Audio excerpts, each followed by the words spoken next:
Morning, everybody. Just doing a quick little video. You can see we've been strip grazing through this first pasture on the 16-acre lease up my road.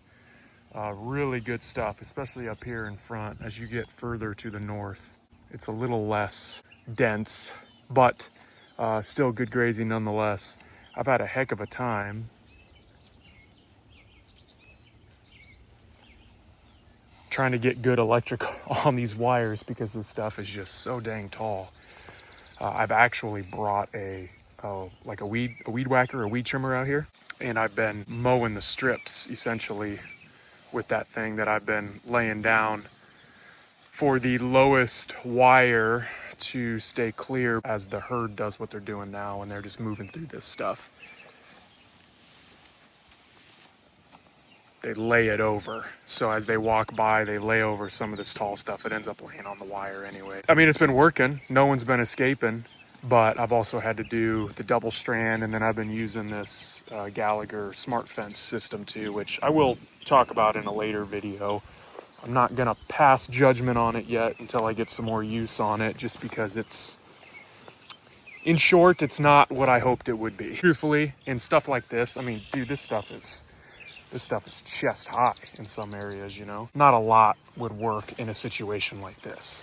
If you're trying to graze through very tall forages like this, you're gonna have electrical conductivity problems, you're gonna have visual problems for your herd not running through your wire.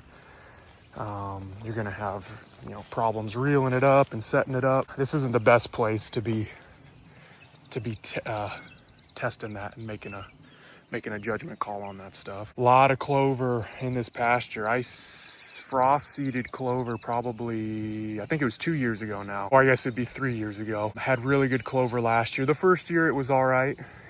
With frost seeding clover, you really have to knock back all the grasses and everything. Pretty heavy going into that winter season, just because you don't want a ton of growth coming up first thing in spring, because it'll compete with that clover. Last year I started to notice even more, but this year, and this is as late as we've ever grazed this, the clover this year is just insane. Nice red clover. What's up, mama? Didn't even see ya. Obviously white clover growing as low as it does kind of sticks to specific areas, but otherwise a lot of really good red clover. You can also see a lot of broadleaf. The cows are eating all of this stuff. The ragweed, there's definitely some ragweed growing, but the cows love the leaves on ragweed, so they don't touch that. If it's gone to seed, like it is here, they obviously don't touch that, but they just demolish the leaves all around it. And then usually in an attempt to get all those leaves, they crush it down. We definitely should have gotten out here earlier. The plan was to get out here earlier, but that didn't work. It would have been really nice to kind of knock all this stuff down. Hi, buddy. Yep, you saw someone else getting attention, so you had to come over. It would have been nice to knock all this stuff down sooner. Obviously, so much of this is headed out. There are just seed heads everywhere, which means that great for reseeding the pasture, because the cows are really smashing this all down. They're eating a lot of these seed heads, actually. That's one of the first things they go for. Those seed heads will pass through the system. They'll end up in the manure, kind of give it a nice little habitat to start growing. It also means that the grass plant has done its job this year. It's put out a seed head. It's reproduced. So the grow back on this is not going to be as strong, unfortunately. The plan is to come back here in the fall. So this whole 16 acres, which really only ends up being about 8, is grazable.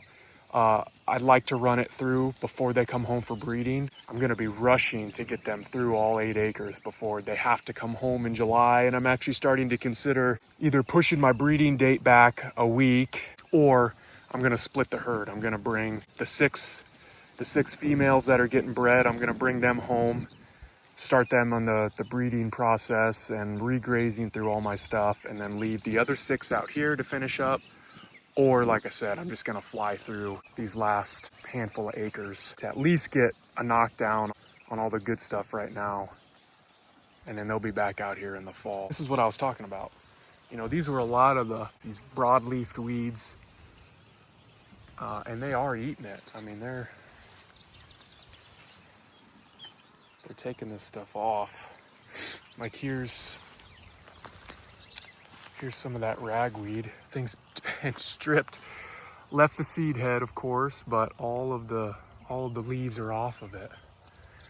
So if we could have got out here earlier, obviously they would have stripped it and eaten it down, and it would never have put out a seed head. But what can you do? Also, check this out. I think this is multiflora rose. That's obviously young and tender, and that thing's been nibbled off. It's amazing. These cows are like dang goats. So if you can get this multiflora rose while it's still nice and soft and palatable, the cows are going to eat that. Don't have to come out here and mow. Ironweed, unfortunately, they don't touch ironweed. You know, this stuff is quite popular in this pasture, especially later in the summer. Great for the pollinators, but I'll scratch you if you eat this thistle. That's the deal. They're definitely getting plenty of nutrition. Manure's looking great. All of the mature animals are starting to slick off. I mean, Dexters have more of a hair coat on them than other breeds, but young animals are not gonna slick off as much as mature animals.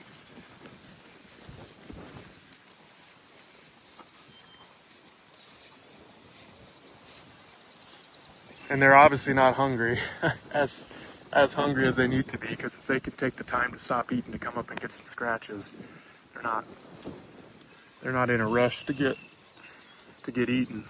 So I need to be starting at the other end. I always start from this end because this is where my water's at, and it's easy. They get unloaded by the barn, they work that area around the barn for a while, then I open the gate and I start stripping them through all the way down.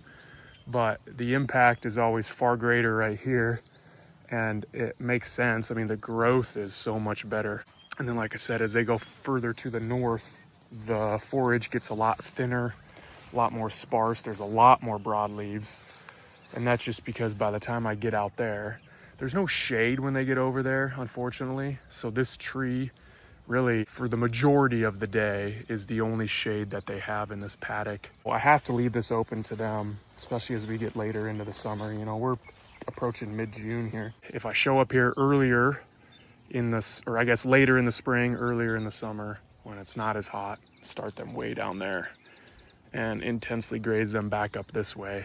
Start making some decent impact on that stuff off to the north that's not as good. It's amazing how, you know, mature and kind of stemmy it looks, but you walk through 3-4 hours after turning them in, and stuff looks really, really good. What are you doing, bud? These two are inseparable. Never had two calves that are so inseparable. These two just freaking love each other, and that's a bummer because I was definitely planning on keeping her.